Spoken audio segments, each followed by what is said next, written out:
Assalamualaikum warahmatullahi wabarakatuh. Perkenalkan, saya Nera Anayanti dengan NIM C1C021014 dari kelas R9 Akuntansi. Baiklah, di sini saya akan menjelaskan materi tentang aspek keperilakuan pada persyaratan pelaporan dengan dosen pengampu, Bapak Dr. Wirmi Eka Putra, SE, MSI. Materi pertama yaitu syarat-syarat pelaporan. Dunia saat ini penuh dengan persyaratan untuk melaporkan informasi kepada orang lain tentang siapa atau apa kita ini, bagaimana kita menjalankan hidup kita, bagaimana kita mengerjakan pekerjaan kita, bagaimana keadaan dari orang dan benda untuk mana kita bertanggung jawab, dan lain sebagainya. Persyaratan pelaporan dikenakan dan dipaksakan oleh beraneka ragam orang dan organisasi dengan cara yang beraneka rupa.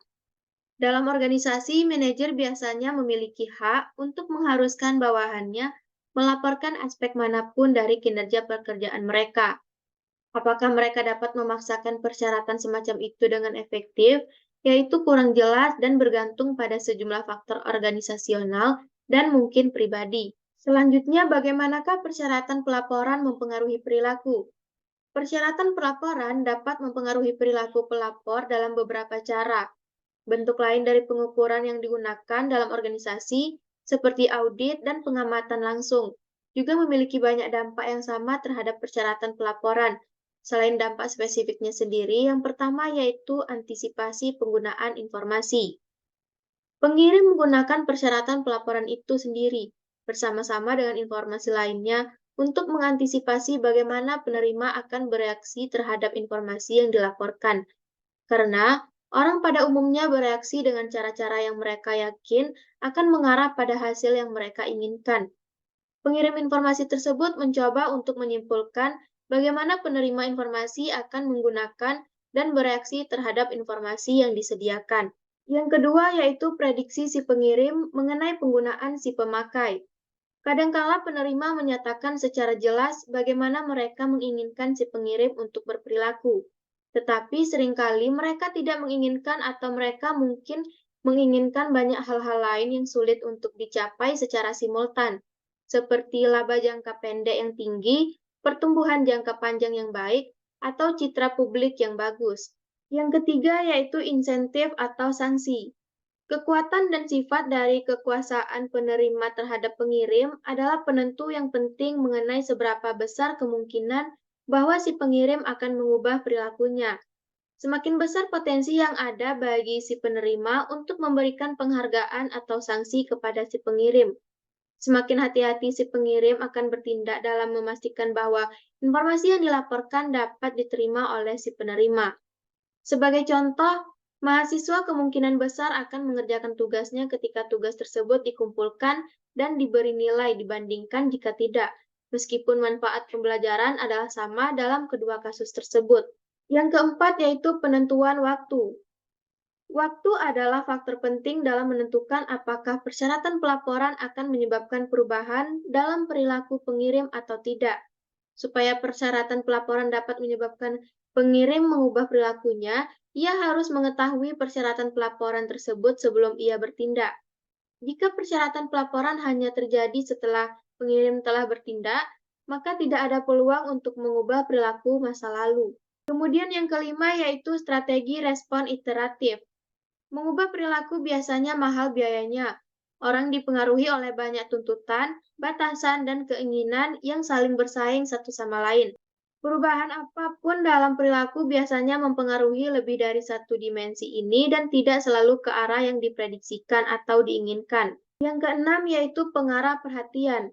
Dapat mengarahkan perhatian dapat dianggap sebagai dampak dari pencatatan dan bukannya dampak dari pelaporan informasi, karena dampak tersebut timbul dari kepentingan pengirim itu sendiri dan tidak bergantung pada informasi yang dilaporkan kepada siapapun.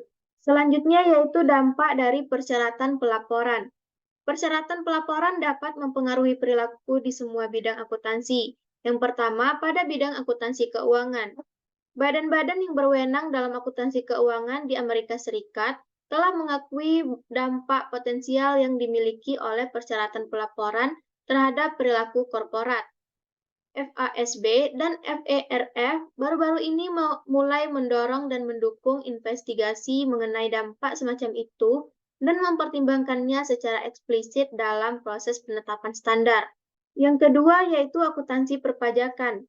Akuntansi perpajakan keperlakuan merupakan bidang yang relatif masih belum dieksplorasi, tetapi bidang tersebut tentu saja merupakan bidang yang sensitif dalam kaitannya dengan persyaratan pelaporan. Kemudian yang ketiga yaitu akuntansi sosial. Hanya sedikit saja yang diketahui mengenai dampak dari akuntansi sosial terhadap pengirim informasi.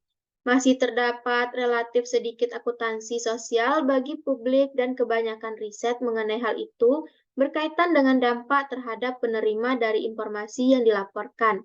Dan yang keempat, akuntansi manajemen.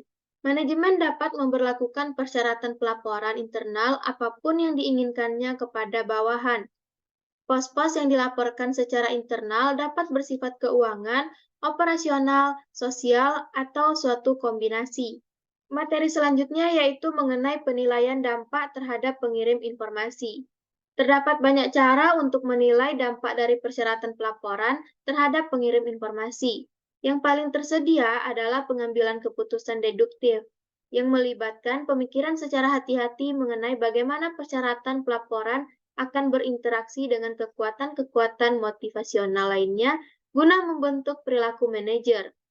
Cara untuk memastikan mengenai apakah persyaratan pelaporan mengubah perilaku pelaporan adalah dengan mengamati perilaku dengan dan tanpa persyaratan pelaporan.